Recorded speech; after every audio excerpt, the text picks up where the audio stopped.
好了。Okay, now first just take the blade out.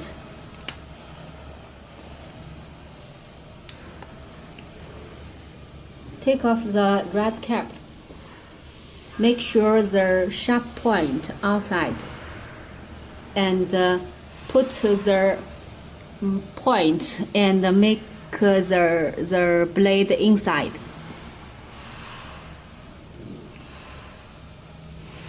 And loose that. You can see that the blade inside, and screw the yellow.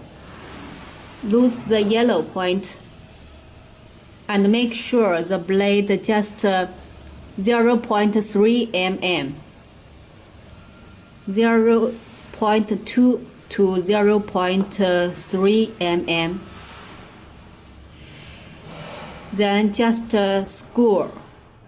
tighten the yellow screws, lock it. Then the blade is okay.